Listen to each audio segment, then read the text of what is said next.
You're listening to The Globalist, first broadcast on the 10th of July 2024 on Monocle Radio. The Globalist, in association with UBS.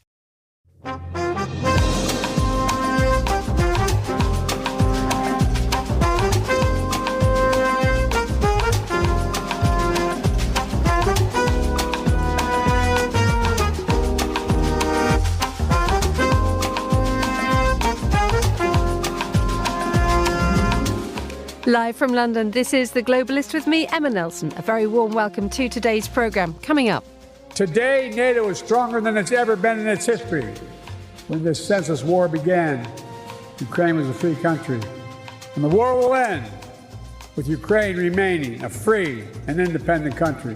The focus should be on long-term security strategies, but at NATO the preoccupation is on whether the leader of the free world still has the capacity to do his job. We'll examine a strange summit distracted by all eyes being on Joe Biden. Also ahead in the next 60 minutes, determined to clock up as many air miles as he can, Hungary's Viktor Orbán calls his trips to Russia, China and Ukraine his peace mission. We'll ask whether it's worked and what the EU thinks about it all. Plus we'll find out why Australia has appointed an anti-Semitism envoy, hear the culture news and...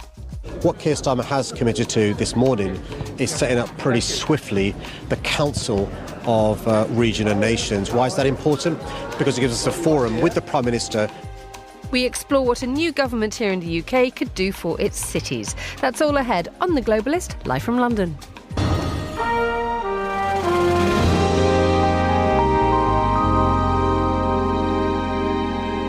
First, a quick look at what else is happening in today's news. The United Nations says it's highly likely that Monday's strike on a children's hospital in Kyiv was a direct hit from a Russian missile.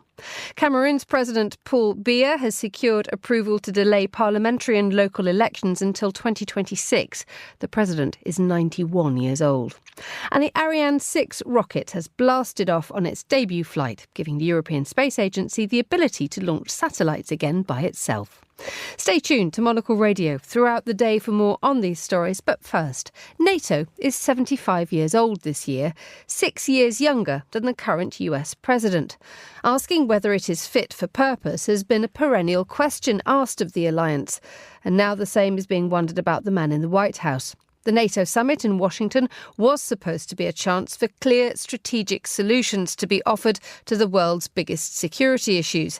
Instead, all eyes are on Joe Biden to see if he's still up to the job. Well, in a speech welcoming world leaders to Washington yesterday, President Biden announced that NATO will provide Ukraine with 5 new air strategic defence systems, and he rallied members of the alliance as he did so.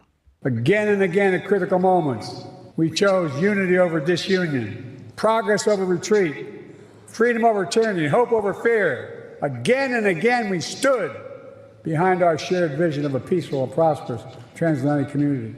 Well, a 7th senior Democrat has now said he should pull out of the race. Mickey Sherrill of New Jersey says she doesn't think President Biden is best placed to beat Donald Trump in November. So for Monocle's view on the ground, here's our senior news editor, Chris Chermak, who's in Washington, D.C. It's never really a good sign when you can't help but watch a sitting president walking to the stage for the obligatory family photo of world leaders, watching to make sure he doesn't make a literal misstep. Joe Biden, in his opening remarks at the NATO summit, extolled the virtues and enduring power of the 75-year-old military alliance that he has always supported. He pledged dozens of air defense systems for Ukraine. But the focus in people's minds, no doubt, was on more basic matters, like the strength of his voice. Equally extraordinary that his speech came just after Democratic members of Congress had convened to consider his future as their candidate.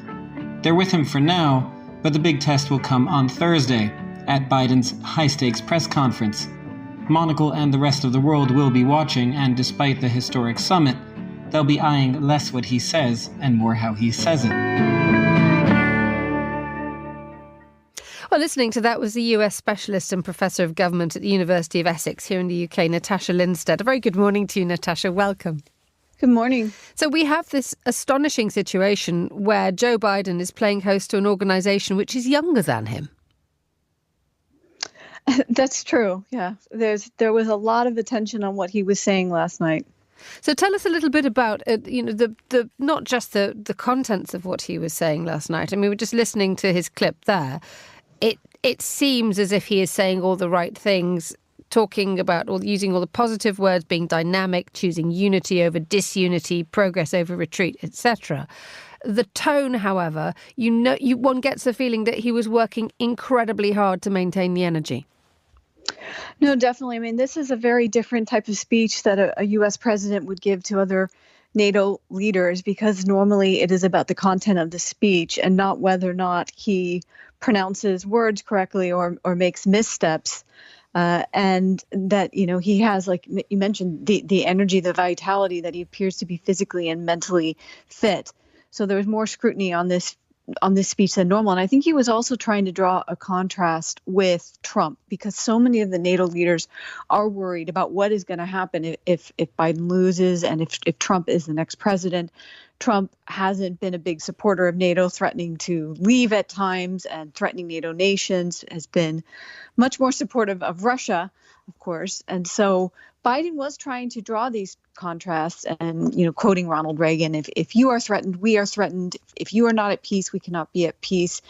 And that was to show support for just the idea of NATO and collective security at a time when there's a lot of anxiety in Europe and just with the transatlantic partnership about what a more isolationist U.S. would do, and to ensure that the U.S. is fully behind the partnership, assuming Biden maintains and is able to win the presidency in November. So we do have this state where, arguably, if you push that argument one step further, we have Joe Biden's survival not necessarily determining NATO's survival itself. But if Biden gets through, NATO lives to see another day moving forward and not being under threat. Right. I mean, this is how big a threat or how important and significant the 2024 election is in the U.S., that there's just no guarantees about what Trump is going to do. He, in the past, has made it clear that he's not a fan of NATO, and he's also made it clear that Putin can do whatever he wants if NATO countries aren't doing what he wants. He claims that he has helped NATO by pushing them to spend up to 2%, on their military spending of their GDP. And now you do have 23 countries that are at that level out of 32. But many of the NATO countries were seeing that the writing was on the wall and needed to do this as well. I think there are far more concerns if Trump takes the presidency, what will happen with the war in Ukraine, what will happen with the alliance, and what will happen to just general global stability, because Trump has made very clear that he doesn't want to continue supporting Ukraine, that he doesn't want to be spending more U.S. tax dollars, as he would say, on supporting Ukraine. And then that's very critical in this stage of the war where Ukraine is faltering, where it needs more weapons, more air defense and missiles and so forth. Without the U.S. support behind them, NATO countries are going to figure out how are we going to maintain this. So how is the international community now viewing the United States, where people are looking at Joe Biden to see, how he holds himself publicly? If what you say it applies to the wider context, I think I read somewhere someone said that the United States is now as likely to be an agent of volatility as stability, raising questions as to how much the US is now able to defend the free world in the way that it used to be. There's real questions about the U.S., and that has to do with what has happened in U.S. politics and the rise of Trump and his movement that's very isolationist, that's against institutions, both democratic institutions and international institutions, regional institutions.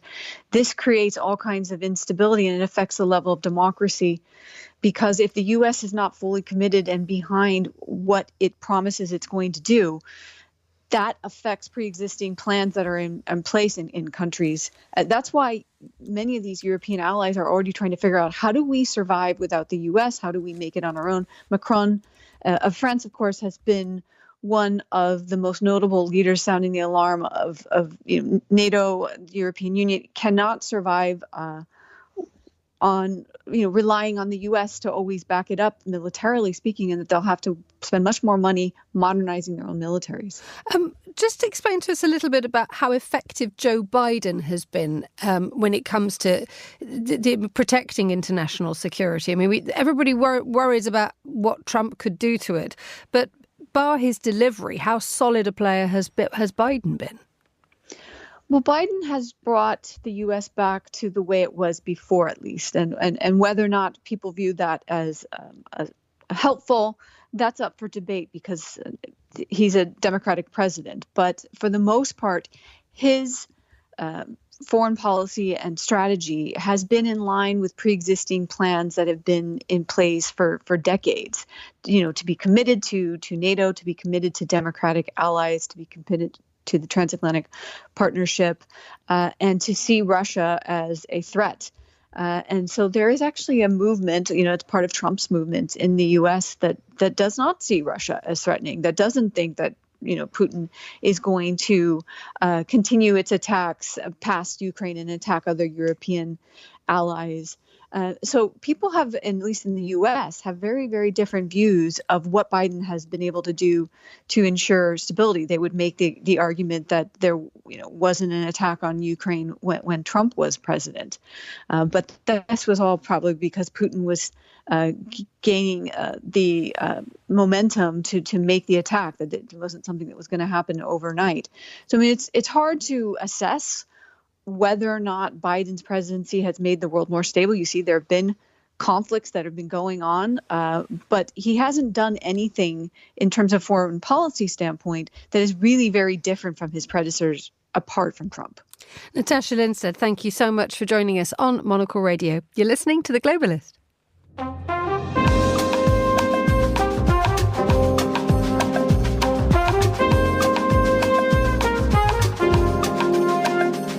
$8:12 in Budapest, 7:12 here in London. Now, for a man who's built a reputation on picking fights with the European Union, a few eyebrows were raised when the Hungarian Prime Minister Viktor Orbán chose to name a recent whistle-stop world tour as his peace mission.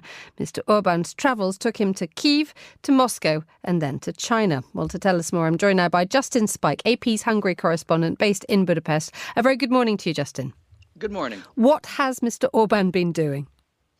Prime Minister Orbán took Hungary into the rotating presidency of the European Union on the 1st of this month, and then only the next day he arrived in Kyiv, the first time that he had been to neighboring Ukraine since the war broke out in February 2022. Many saw this as a sign of a step in the right direction for Orbán, who's typically conducted sort of an adversarial policy towards Ukraine, and thought that maybe he was trying to lean, towards some of Europe's more mainstream political forces with this gesture of going to Kyiv.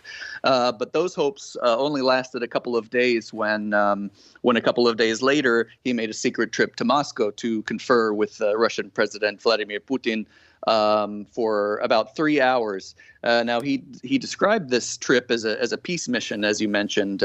Same with his trip to Kyiv. What he says he hopes to do is open lines of communication with these leaders of the warring countries in order to push forward moves to a peace process, to a ceasefire and then eventual peace negotiations. But that's ruffled the feathers of a lot in the European Union, who, because he's holding the EU presidency, worry that he's giving the impression he's speaking on behalf of the bloc when they say that's not what he's doing. Indeed, under whose name is he doing this? The European Union, Hungary, or indeed Prime Minister Orbán himself? He's been a bit ambiguous about that. I mean, he made it clear in a statement that he knows that he doesn't have a mandate to speak on behalf of anyone. He's trying to portray himself as just a human being with some philosophical disagreements with the war, who's doing whatever he can in his power to bring the war to an end. That said, he is the prime minister of a country, and that country happens to be holding the rotating presidency of the European Union. He's even used the logo of that presidency on some of the video materials that he's released about these visits. And I think that, gives the impression that he's acting on behalf of the EU. And that's something that today, in fact, EU permanent representatives are going to be meeting to discuss this scenario, because a lot are worried that he's acting outside of his bounds. Indeed, I mean the reports are that the EU has really raised eyebrows about this sort of self-appointed role that Prime Minister Orbán's given himself as sort of roving negotiator / ambassador / peacemaker. The consensus is from Brussels is that he should not have used the European Union's badge as a signal when he went travelling. This was just his own. It was just off his own bat. Correct, and I think and the reason for that is a lot of leaders in the EU take a completely different approach to this conflict in Ukraine than Orbán does. They fear that by traveling to Moscow, for example, to have talks with Putin, something that no EU leader has done since April 2022, it amounts to appeasement, amounts to reaching out to the aggressor to ask them, okay, what is it that you would like to happen? And the EU, for the most part, doesn't want to have any part in appeasing Putin's Russia or giving the impression that it's willing to back off, or that it's divided on the question of support for Ukraine in this war. The one thing, though, that Viktor Orbán does have a point with, though, is that he says he's the only one who can talk to the likes of Vladimir Putin. He is the only person to have maintained close relations with Putin since Russia invaded Ukraine. Is that remotely possible that it could start to bring about some kind of peace? He calls it a peace mission, although I think it's widely accepted that actually having Vladimir Putin's ear is quite a difficult job. I mean, when you say he's the only one who can speak to Vladimir Putin, I think maybe more accurately would be he's the only one who will. I think a lot of EU leaders have decided as a matter of course and a matter of policy that they don't want to engage with the aggressor in a diplomatic way unless the aggressor takes steps to provide alternatives to the bloody war that it launched.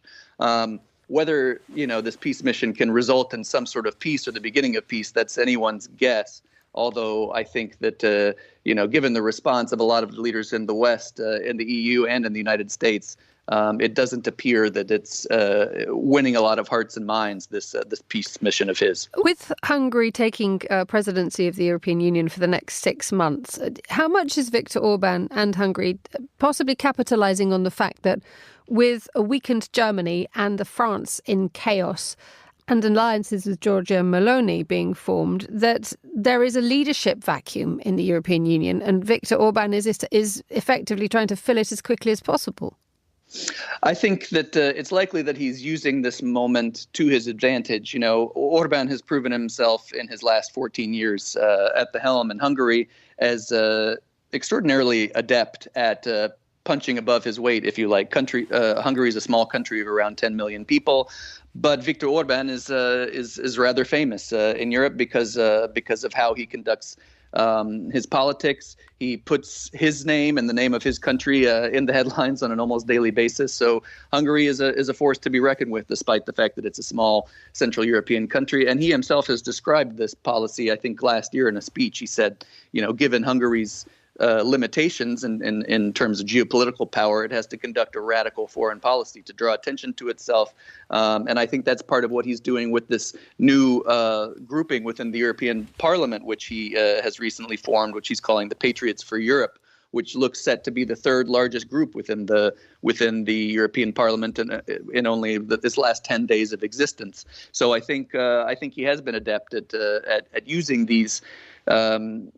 Using this moment to sort of assert his power on the European level rather than just within his own country. Just talking a little bit about the Patriots of Europe, forming this group within the Parliament, they should, or the third biggest group should, in theory, have chairmanship of one of of a couple of the committees within Parliament. I think it's going to be the Transport and the Culture committees.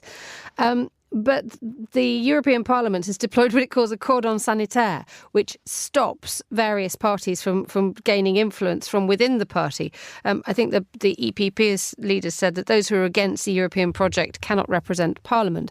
How much trouble do you think that Viktor Orbán and the patriots of Europe will now cause for Europe?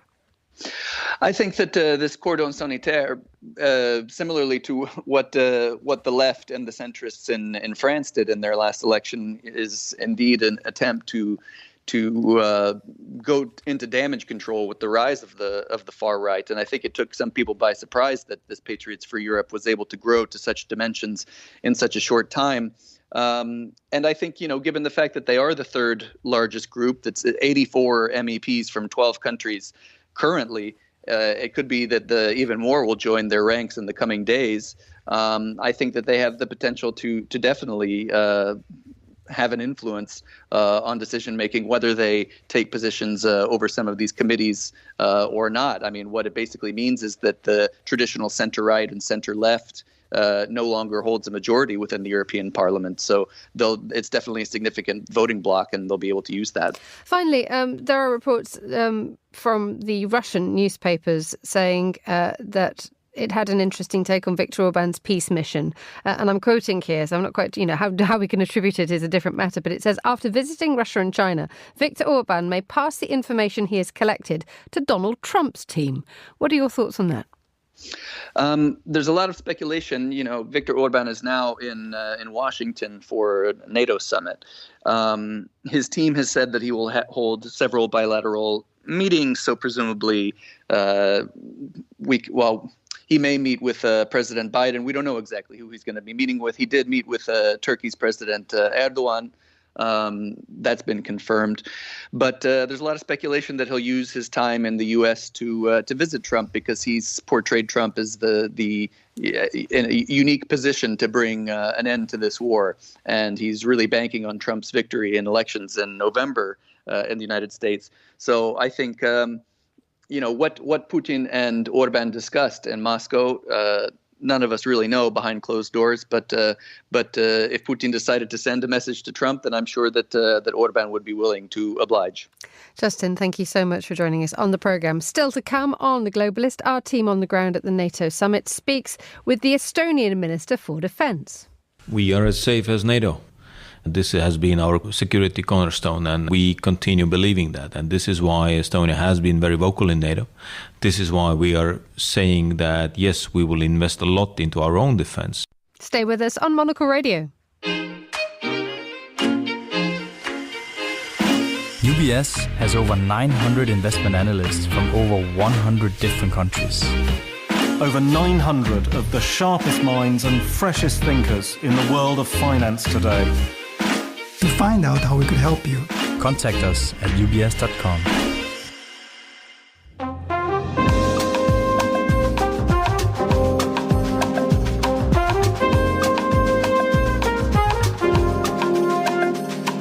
Let's continue now with today's newspapers. Joining me on the line is Paul Waldie, Europe correspondent at the Globe and Mail. A very good morning to you, Paul.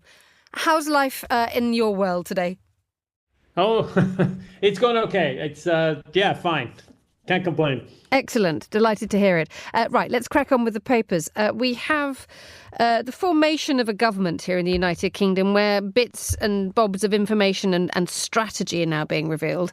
Yesterday we heard of a review of the British military, which is expected to scrap planned cuts to the troops, but also to commit the country to spending the 2.5% of GDP on defence that many are calling for. But there is no sign of when this is going to happen. Yeah, I mean, I think this is a pretty big trip for Keir Starmer. It's his first trip as prime minister to a big international gathering. And this being the NATO summit, of course, all the focus is on Britain's defense capacity. And, Labour's track record on defense has not been, the greatest. And I think Starmer is trying to kind of shake off the Jeremy Corbyn era and the Jeremy Corbyn kind of skepticism towards NATO and defense, and really demonstrate that his government is going to take a firm line on the military. He's announced this commitment to increase Britain's funding up to 2.5% of GDP, which would be well above the NATO target. but he hasn't said when, and he hasn't really said what this big review he's launched will do. There's some suggestion he will reverse plans by the military to cut about 10,000 soldiers, and maybe look at different things like drone technology and things like that. But we don't have a lot of details yet. But I think for now, anyway, Starmer's just trying to show that he can be really, tough on defense and then be a big player within NATO. The fact that he won't set a date by which he will increase defense spending. Well, he hasn't said when. All he said is when fiscal conditions allow, or something along those lines. So it's pretty vague, and we don't really have a sense of whether he can even meet this commitment, because it's a pretty substantial amount. The NATO target is 2%. Britain is already slightly above that, and of course, going to 2.5% would be quite a big increase. The article in the Telegraph this morning, which talks about the more general international show or front that the Labour Party is putting out there as it goes to NATO. He's not just taking his wife, Lady Starmer. He's got the Foreign Secretary David Lammy and Nick Thomas-Symonds, who's a Europe minister, going with him to NATO. And the Telegraph, which is generally quite Eurosceptic, to put it mildly, is saying this will spark fears among those who believe that Sir Keir will use the trip to reset relations with the European Union. I mean, how much of a possibility is that, or a risk, depending on which place you're coming from? Well, of course, throughout the campaign, Starmer was very keen to make it clear that he had no intention of pushing for Britain to rejoin the EU. He wasn't going to go back to free movement. He wasn't going to go back to the common market, anything like that. What he wants to do is develop closer ties with the EU, better trade relations and that kind of thing. They've kind of responded to this by saying, look, NATO is made up of an awful lot of European countries, so it makes sense to bring the European ministers. So I guess it isn't too much of a stretch, and I don't think we should read too much into it, given that, yes, the bulk of NATO's membership is European. Let's move on to another story that we're dealing with today, which is the widow of Alexei Navalny has been the subject of an arrest warrant by a Russian court. That's a source coming from the Associated Press. Tell us a little bit more about the significance of this warrant. Well, I think it's quite interesting because Yulia Navalny, of course, is the well-known widow of Alexei Navalny. But for a long time, she kind of stayed behind the scenes while he was doing much of his opposition work. And, obviously he was arrested. He was poisoned, and then he died in February in horrible conditions in a prison in Russia. And really until then, she had not been front and center in his organization, his anti-corruption organization. Since his death, though, she has taken on much more of a high-profile position. She's leading. She's kind of the chair of the organization. She's become involved in other human rights organizations, which I think is really kind of waving a red flag in front of the Kremlin and in front of Vladimir Putin. So they've announced this arrest warrant, which of course everybody probably was half expecting anyway. They've labeled his organization already an extremist group, which puts it in, along the lines of ISIS and other terrorist organizations. So there's no real surprise there. But of course, this will be a dangerous signal for Yulia Navalny. She's kind of shrugged it off a little bit by saying it's Vladimir Putin who should be arrested, not herself. But you do have to worry about this, given the lengths the Kremlin has gone to silence Alexei Navalny, right? They tried to poison him, they locked him up, and they've certainly tried to poison a lot of other people, as we well know here in the UK. So I think it's a worrying sign. It's yet another sign of the oppression that Vladimir Putin is kind of orchestrating across Russia. And of course, she's going to have to be careful, I think.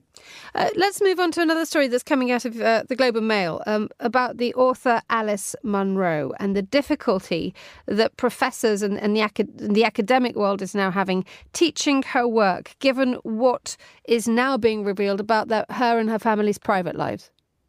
Yeah, this has been quite a shocking development in the literary world. Alice Munro, of course, a famous Canadian author, won the Nobel Prize for literature. And, she died in May and was revered, and everybody was talking about her and all these accolades and everything else. But then her daughter, Andrea Robin Skinner, came out this week with a editorial, sort of a column in one of the newspapers saying that, look, for years, her stepfather, Alice Munro's husband, abused her. And in fact, he was convicted in 2005 of this abuse. She kept it quiet. Alice Munro did. The stepdaughter went to her several times and, said this had happened. She kind of dismissed it. And, the family had been living with this kind of trauma for a very long time. And this had been known in little bits and pieces in the literary world, but nobody talked about it. And now, of course, with Monroe dying and with this coming out, there's real questions about how professors and literary people are going to deal with her work, because so much of it dealt with personal relationships, with relationships between men and women. And one of her stories, called Vandals, talked specifically about a character who kept quiet about her partner's sexual abuse. So it really raises a lot of questions about how you deal with this. Do you deal with Alice Munro's work in and of itself, or do you deal with her and where the work came from? And I think it's opened a lot of questions, not only about her stories and what they now mean, but also about how do we teach those stories and how do we teach that work to other people. Finally, Paul, let's have a little bit of a gear change now. There's a story coming out from CBC about a beautiful community gesture. I must ask you, do you keep gnomes? Yeah, this is a funny story out of Kelowna, BC. Everybody has garden gnomes in their yard. I'm sure you do, Emma. I know I do. Hundreds of them. And hundreds. Oftentimes they get taken, and they certainly can fall into disrepair because they're outside all the time. So this is a guy named Kelly Blair. He had these gnomes. He had 10 gnomes in his backyard. He was actually going to sell them or get rid of them. He kept them in the backyard. He goes out one day, and 8 of them are missing. And he doesn't think much of this. He figures this is just people stealing them. And then a woman comes to his door, takes them up to her car, and there's all the gnomes. Not only are they all back, but they're in perfect condition. They've been fully restored. She won't say who she is, but she hands him a card saying it's the Gnome Restoration Society, some anonymous group that runs around picking up gnomes from people's backyards, painting them and fixing them up. And he's grateful for them. And now he's not gonna give away or sell his gnomes. Paul Waldy, thank you very much indeed for joining us on Monocle Radio. You're listening to The Globalist. Let's have a look at some of today's other news headlines now. The United Nations says it's highly likely that Monday's strike on a children's hospital in Kyiv was a direct hit from a Russian missile. At least 42 people were killed and more than 190 injured in strikes across Ukraine. Russia denies it was targeting civilian sites. Cameroon's President Paul Biya has secured approval to delay parliamentary and local elections until 2026. It's a move opposition parties fear could make it harder for them to mount a challenge in next year's presidential election. President Biya, who's 91 years old, is one of Africa's longest-serving presidents. And the Ariane 6 rocket has blasted off on its debut flight, giving the European Space Agency the ability to launch satellites again by itself. Ariane 6 ends a year-long hiatus in launches in Europe as the continent struggled to return to space after delays, political setbacks and problems with funding. This is The Globalist. Stay tuned.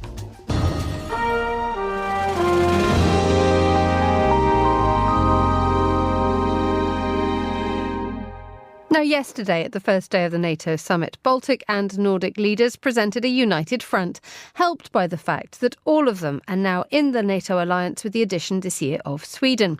On Monocle's Andrew Muller heard from the Estonian Defence Minister Hanno Pevkur and began by asking whether the nomination of his own country's Prime Minister Kaja Kallas as the European Union's foreign policy chief represented a sign that Baltic nations were getting a better hearing in Europe. Definitely, Kaja will continue with her positions, on Ukraine and how we should help Ukraine. So there is no doubt about that. But of course, as a high rep, she needs to consider also the other positions of the other European members. It's not, one-man show, as they say. So in her case, one-woman show. So it is a teamwork, and all these positions regarding the European Union foreign policy have to be common effort. But yes, I do believe that she will put more personal touch into that, and we will see some very good positions from the European Union side also.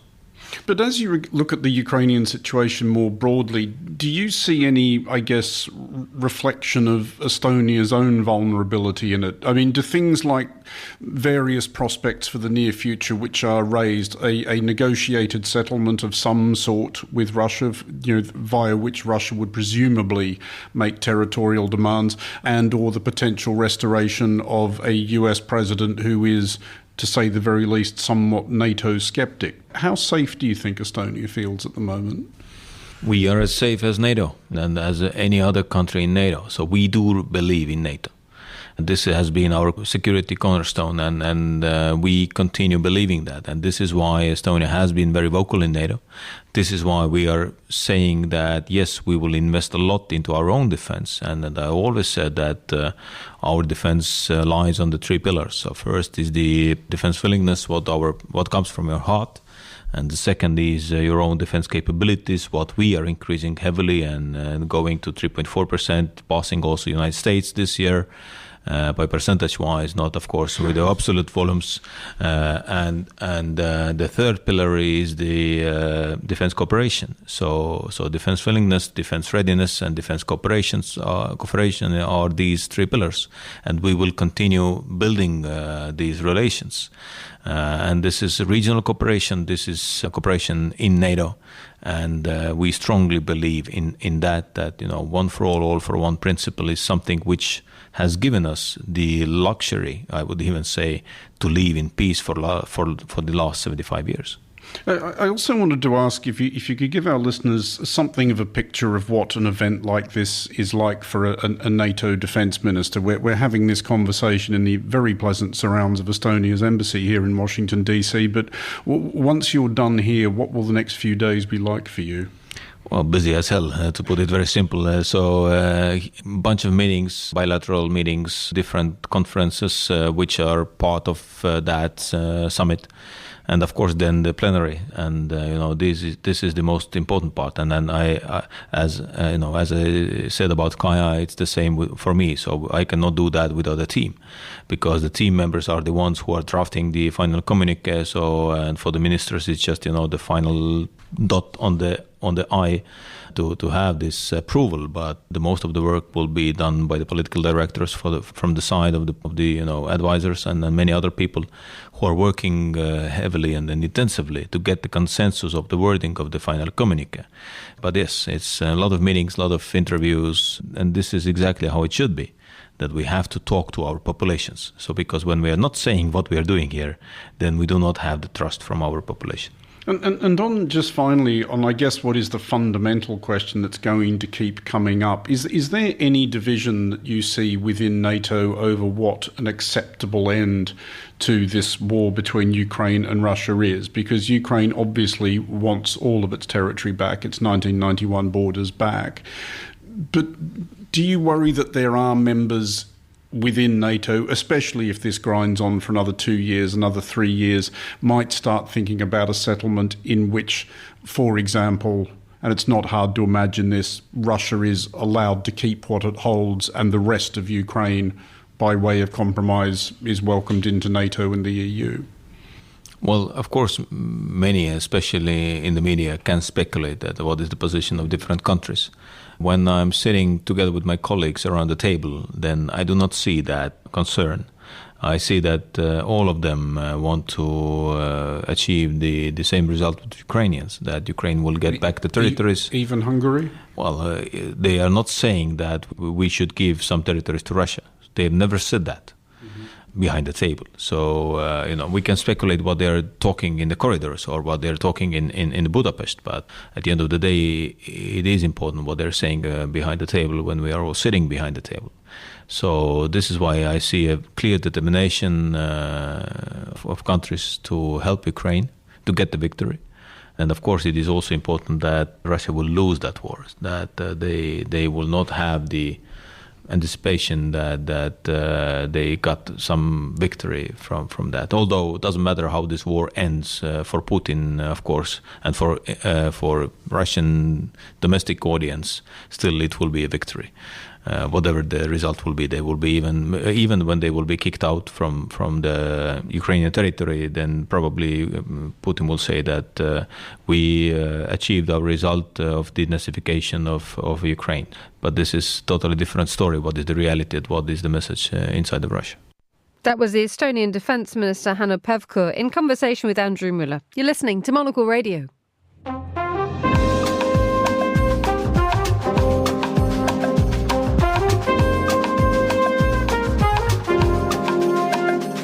And you're back with the Globalist on Monocle Radio. Australia's government has appointed a special envoy to combat rising levels of hatred against the Jewish community. Gillian Segal is a lawyer and past president of the Executive Council of Australian Jewry.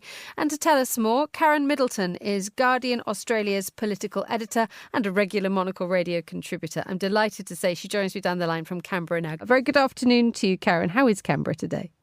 It's chilly because it's winter, but other than that, it's fine. Thank you, Emma. I'm in London. It's chilly because it's summer, so we're in pretty much the same boat. Tell us about this position, about this special envoy to combat rising levels of anti-Semitism. What's brought this about? So it's been in the wind for a little while. The government has been concerned about social cohesion in Australia, particularly in the wake of the October 7 Hamas terrorist attacks on Israel, and concerned about levels of prejudicial engagement in the community, not only around Judaism, but also around Islam. So the government intends to also announce a special envoy for against Islamophobia, but that position has not been finalised yet. So this one has come first because Gillian Segal is going to attend an international conference in Argentina, which is next week on the Australian government's behalf, discussing anti-Semitism. So that position's been announced first. But the Prime Minister has raised his very strong concerns, especially in relation to anti-Semitism recently, that the levels of it have really sharply risen in the last few months. How bad is it? Well, it depends who you talk to, but members of the Jewish community say it's very bad. We've seen some recent protests outside the offices of members of parliament here in Australia, ostensibly pro-Palestinian protests that are protesting the Australian government's stance on the war in Gaza and saying that it's not strong enough, not critical enough of Israel, but some of those have sort of tipped into more different kinds of protests, particularly one outside the office of a Jewish MP, Josh Burns, recently involved in graffiti and some broken windows and the like. So that kind of thing is escalating, and members of the Jewish community say that they feel increasingly unsafe. Now, there's concern on the other side of that ledger that the criticisms of Muslim Australians are increasing also in the context of this debate. But as we say, at the moment, this is the appointment that the government has made to date and addressing something they see as a rising problem. So just tell us a little bit about the way that Australia can try to recalibrate or just sort of strike a balance here, because we have the Attorney General saying that some forms of criticism Israel can be anti-Semitic. This is never something that's going to resolve itself easily, even if you do have a special envoy. No, that's true. And, I think some of the concern in Australia has been about the debate becoming very binary, so that if you make any criticism of one side or other in this context of this conflict, that it naturally means something else. The Attorney General was asked when he gave an address to the National Press Club in Australia here yesterday about his views on that. Now, he's not only the first law officer of the land, but he himself is Jewish, and he has walked a careful line on these matters in that context as well. But he said that some forms of criticism of Israel can be seen as anti-Semitic, while other forms are political criticisms, and trying to differentiate and strike some kind of nuance between the two is a challenge in public debate. And finally, the government is planning to appoint a similar envoy to combat Islamophobia. Is that correct? That's right. As I was mentioning before, that's exactly what they're planning to do. They just haven't appointed that person yet. So there's been some criticism in the last 24 hours, particularly from the Palestinian advocacy network here in Australia, that appointment wasn't made at the same time. We understand that it's coming, and they've decided, because of the proximity of this conference that they want Gillian Segal to attend, that they would announce the anti-Semitic envoy first, and then the other one will come. But equally, in the context of this debate, there's a great deal of pressure to be seen to be addressing the concerns of people on both sides. Karen Middleton in Canberra, thank you so much for joining us on The Globalist. You're with Monocle Radio.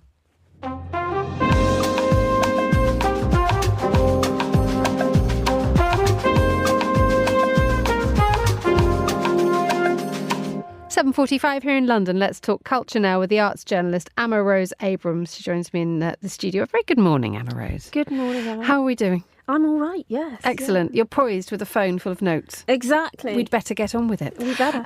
We have a new government. We'll be finding out about the new government and cities in a little while. But let's talk about the fact that the United Kingdom has a new culture secretary and has already said there will be an end to culture wars, and also, dare I say it, the way that culture is viewed by the previous government has not necessarily given it a lot of priority. So are we going to see a change here? I feel like we are going to see a change, but there are so many changes to make, I don't know where she's going to start. What do you mean by that? There's the culture war element. So there was the recent kind of semi-announcement that there might be funding decided on content of exhibitions and previous content of exhibitions of people applying for funding, which is a new thing, and it definitely was considered a form of censorship, which I assume she's saying no more culture wars will not be happening. And there's the issue with the levelling up, where funding was redistributed in a way that people found slightly questionable. So Camden Arts Centre, great institution, losing all of its funding, and funding being redistributed to certain councils. I think Thurrock was one of the councils, but it not being enough for them to do anything with.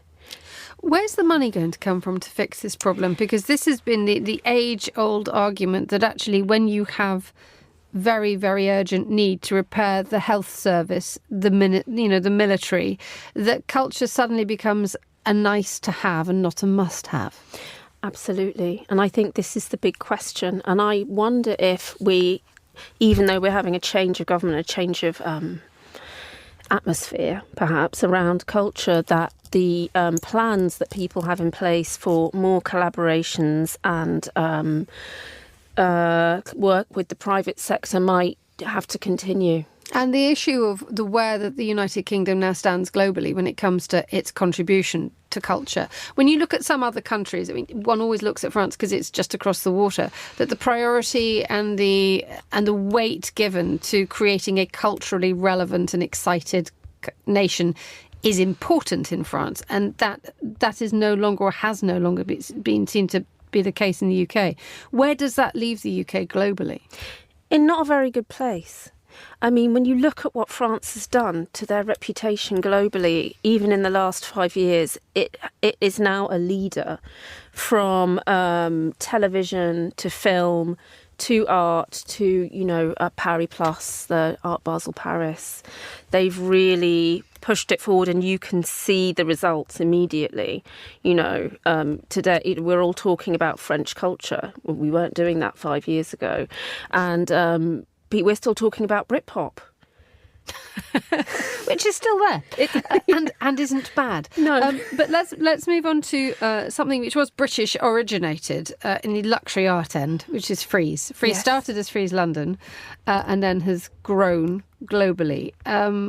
Starting in Regent's Park in the middle of the British capital in the early autumn. And it is that absolute magnet for, and it still remains a magnet for the absolute top-end art collectors. It is having a bit of a redesign. Now, can you tell us a bit about that? Because I think that is your story. This is my story. Yes, I heard yesterday. They are having a redesign, and they are looking at, it seems they're looking at how people use the fair rather than how they want people to experience the fair. And so what they've done is they are, number one, bringing windows into the tent, because, art fairs have this reputation for being kind of like artificially lit halls of art. But what they're doing is creating windows so the whole space of the tent will be filled with natural light, which I think is one big element of it. But the main thing seems to be changing up how people navigate the fair, focusing on places for people to talk and mingle, which is an enormous part of going to the fair. That is actually most of the fair. Exactly. Not many people can afford the art, but they go to network. Or have a nice lunch. Yes. And I mean, how much difference will this make? Because it's dare I say it, for since forever, it's been a massive marquee in a park. Mm. And this is now going to do what? Do you believe it will be truly transformative? I think what's interesting is how they're going to align the galleries within the tent. So making the focus the emerging galleries and the emerging artists, which was the original idea of Frieze.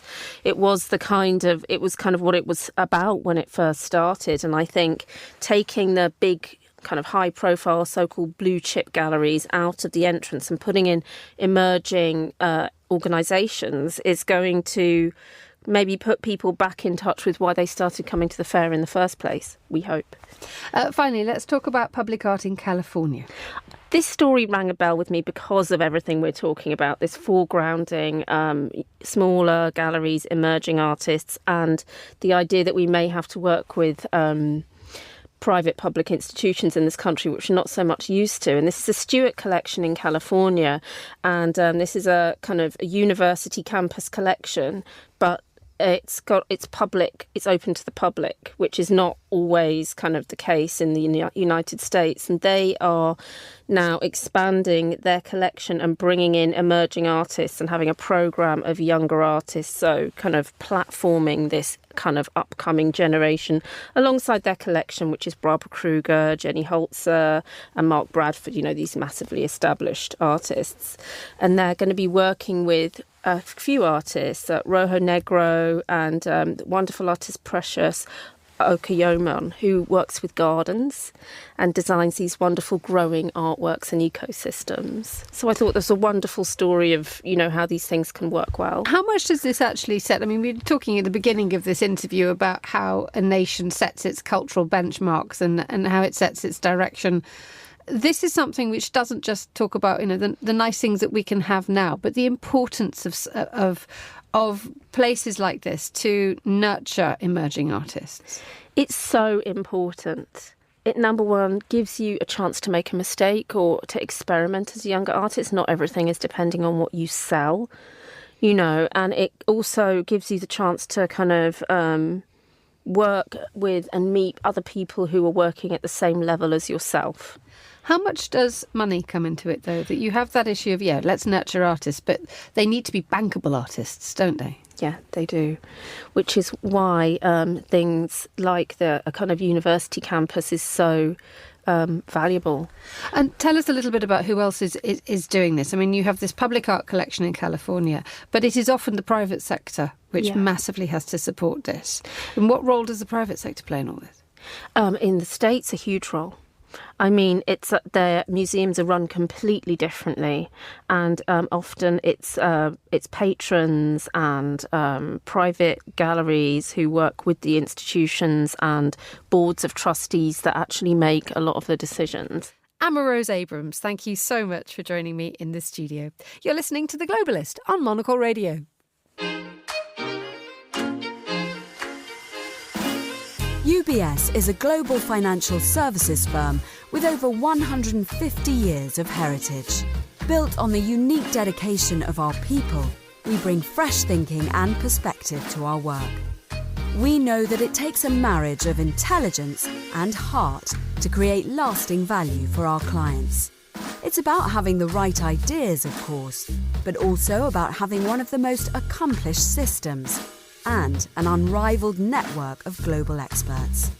That's why at UBS, we pride ourselves on thinking smarter to make a real difference.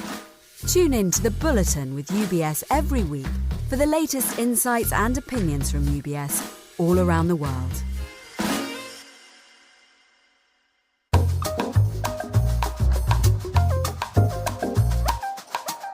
Finally, yesterday in London, England's elected mayors posed for a photograph outside number 10 Downing Street before being welcomed by the new Prime Minister into the Cabinet Office.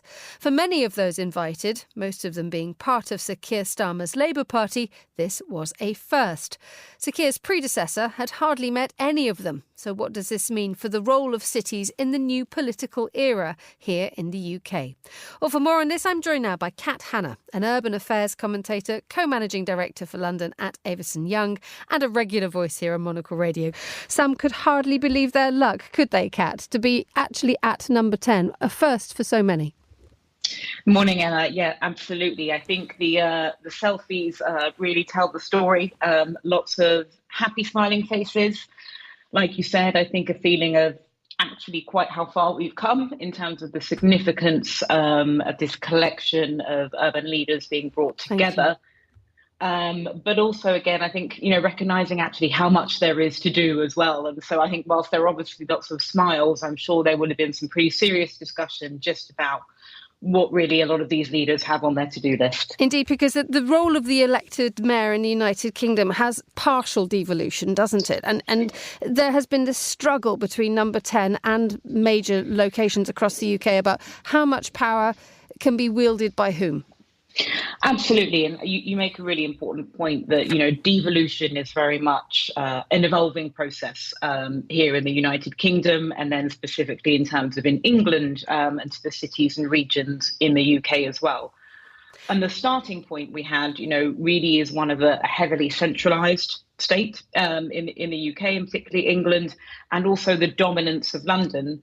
And often then when you look at things like productivity and also levels of investment, a pretty large gap, especially when you look at other countries, between London as a kind of leading city and our other regional cities. So that's a little bit just around the starting point. So what we're seeing really here is the recognition from the new government is firstly a really open and confident commitment to devolution, but also a recognition, and people are probably slightly fed up of hearing now this constant repetition of the importance of growth. And, that's that really being the priority for the new government. But that will not be achieved if you're not working with all those urban regional leaders on side as well. And the issue of making communities feel connected to and feeling as if they have more agency in where they live. I mean, how much do you think this new scheme will help? Well, firstly is the idea, and to use the phrase that, Keir Starmer used, that the people taking decisions have skin in the game. They're able to tailor certain policies. They know their communities, so they can make decisions that really reflect that knowledge. They know the things that are affecting communities day by day. And that could be, for example, annoyance that, local rail isn't performing the way that it should, what local high streets look and feel like, those things that are really affecting people's day-to-day lives, but also productivity as well. The second thing that's really important for local communities is actually the speed of decision making as well. Very often we find we know what it is that needs to be done. It might not even necessarily be about getting more money, but actually often because of the legacy of this really centralized system, making a change takes far longer than it should. The third point really is accountability. One really clear thing about mayors is you do have that visible sense of leadership. If things are working or things aren't working, you've got that clearer sense of actually, well, who's really responsible for some of this? And also, how can we engage with them, both positively and sometimes negatively, maybe when things haven't gone your way as well? How much do you think that this could solve the age-old problem of having one party running local governments and another party running the country as a whole? I mean, we now have a sort of a levelling out of the playing field insofar as Labour is now in power in Number 10, and an awful lot of the elected mayors around the UK are Labour as well. But there is that concentration or that problem occasionally that some parties or some mayors want to keep it political, and others, such as I'm thinking of the mayor in the Northwest, Andy Burnham, who talks about politics of place and not of party.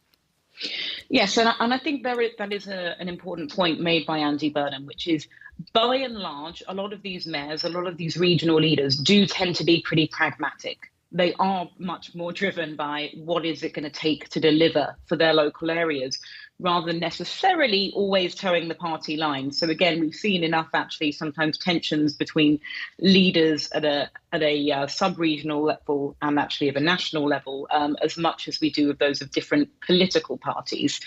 I think the other piece worth highlighting as well is actually, look, this is the first time in a while we've had this degree of alignment. In London, for example, it was 2006 was the last time I think we had a mayor, a national government and the majority of boroughs politically of the same party.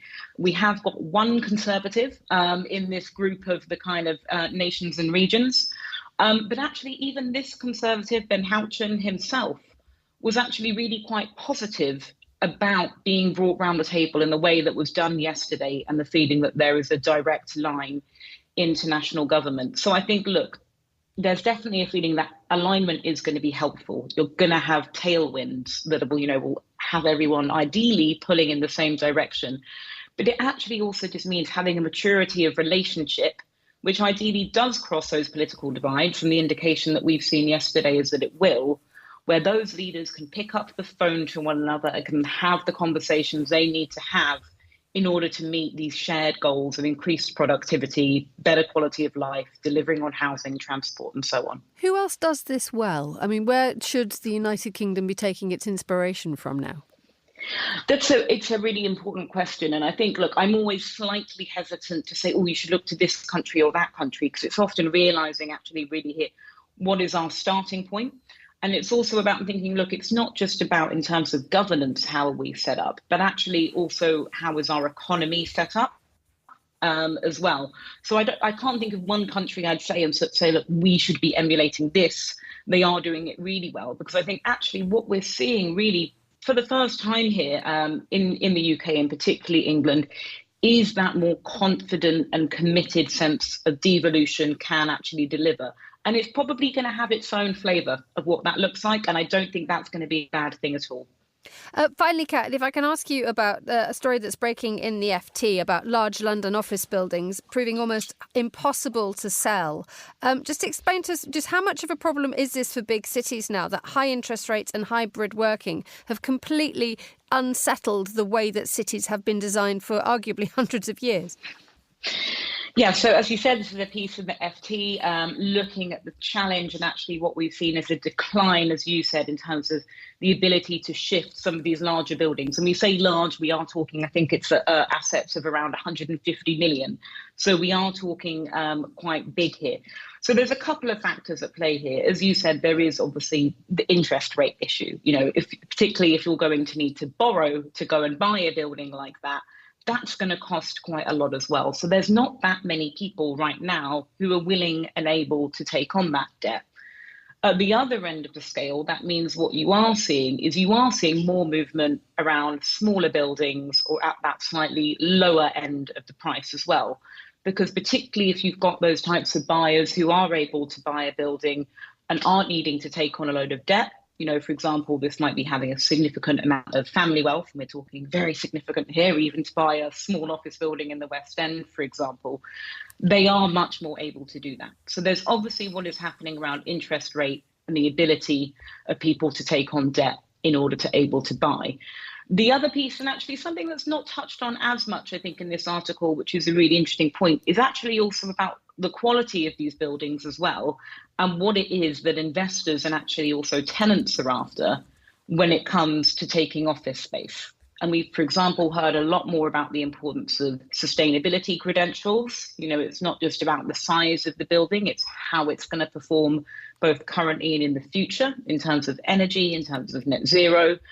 But it's also about, is the building itself and is the location somewhere that's going to be really appealing for people to come in and to use that office. Kat Hanna, thank you so much for joining us on The Globalist. And that's all the time we have for today's programme. The warmest of thanks to all my guests and to the producers, Laura Kramer, Angelica Jopson, Carlotta Rabella and Paige Reynolds. Our researcher was Sana Jamani and our studio manager was Lily Austin. For now, from me, Emma Nelson, goodbye. Thank you very much for listening.